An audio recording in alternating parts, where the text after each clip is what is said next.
Today I want to talk about what is real anyway. And I'm going to use two events from my life to illustrate what I'm trying to get at.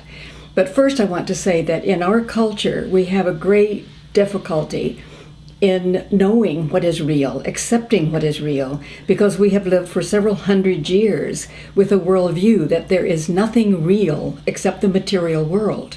Today we know that isn't true. Science teaches us today that there's one energy. We could say the energy of the Big Bang expresses itself, manifests itself in billions of forms, both visible and non-visible. So we know that there is the invisible world and the visible world. As a matter of fact, about 96% of our universe is not visible. So the old saying that I'll believe it when I see it just won't work anymore, because there are many energies that we experience every day that we can't see. We experience electricity, for example. We can certainly feel it and we can see its effects, but we can't see the actual energy itself. And the same is true of love, an emotion that we can't see, but if we've ever experienced it, we know it's real. But why do we have such a difficulty in accepting other kinds of realities that we can't see?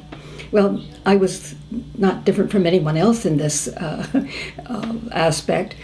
After our son died, Pishti, my husband and I had many powerful visions of a vast and creative universe filled with many different kinds of energies and forms.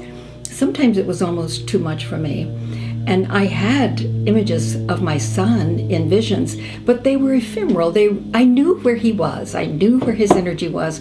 I knew what the energy was like. I knew he was present and loving. But I didn't have that clear-cut, concrete form, you might say. And after all of the visions that were so powerful, I just longed for a vision experience with him in which he was solid, in which he was like he was when he was here.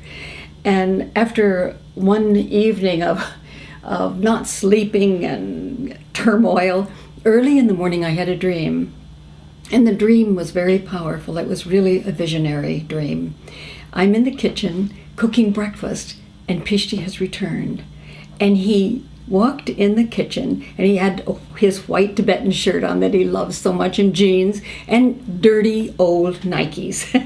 And so I looked at him and I said, "Pishti, I bought you new Nikes before you died. Why are you wearing those?" And he laughed and he said, "Am I not real enough?"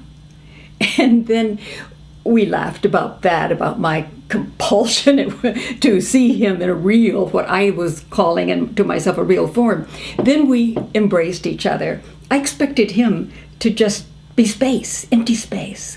But instead, he was solid. And I was empty space. His arms went right through me. And I had to laugh, really, because I realized that he had returned in my dream as an ancient bard to help me to ask the right questions. What is real anyway? I thought of myself as solid, as real, as material, and yet his hands went right through me. And I thought of him as being less real, and yet he was more solid. So that's exactly what can happen to us. The psyche will teach us, will lead us into getting at the essence of what we need to learn. I remembered after that event of a painting that my son had done in which he had written, "Listen to the force behind the force of pure creativity. This is the essence of life." So the force, the energy, can take billions of forms or that are both visible and invisible. Now, the next event happened only 2 or 3 weeks ago. Kimberly Saavedra, who is the director of the Kovacs Center, and I went to New Jersey and New York. And all of you who receive the newsletter know that Kimberly has gone through breast cancer, and she's actually back to work and doing pretty well. But this was the week before she went back to work, and she had started on yet another medicine. But she seemed to be doing fine. We came back from New York one evening. We shared the same guest room. She was in the bed to my right, and so we talked for a while, and then we said goodnight. And just it seems as my eyes had closed, I felt a powerful energy just come from her and land on the floor to my left by the window, facing the window at first, but then turning around, because what I said was, "What are you doing?" Now, I didn't have one thought in my head about what was going on. There was no analysis at all. I just screamed out, "What are you doing?" Well, I must have awakened her enough that she said nothing. And I said, "But you just landed over here on the floor by my bed. You're standing over here." Well, she didn't respond to that. And so I thought, well, I'll wait till morning to discuss this with her.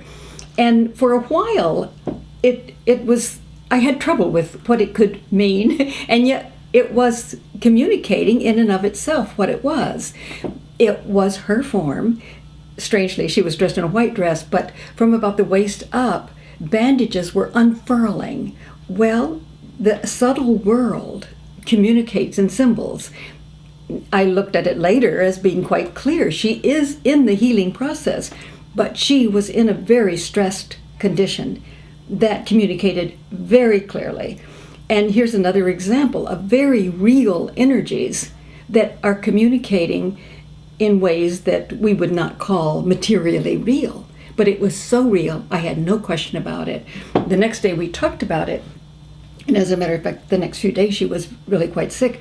But I think, and we both thought as we looked at it, that that image was communicating to me, obviously, the stressed condition of the body, and that even though she was in the last stages of getting well, there was still the necessity of reducing the stress and honoring and taking care of the body in such a way that that subtle body could be comfortable in it, the physical body.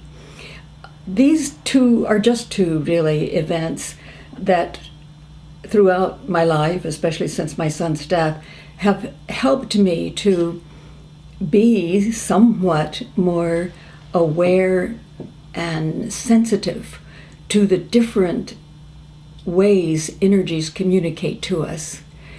And I'm very grateful for being forced to ask the question of what is real anyway.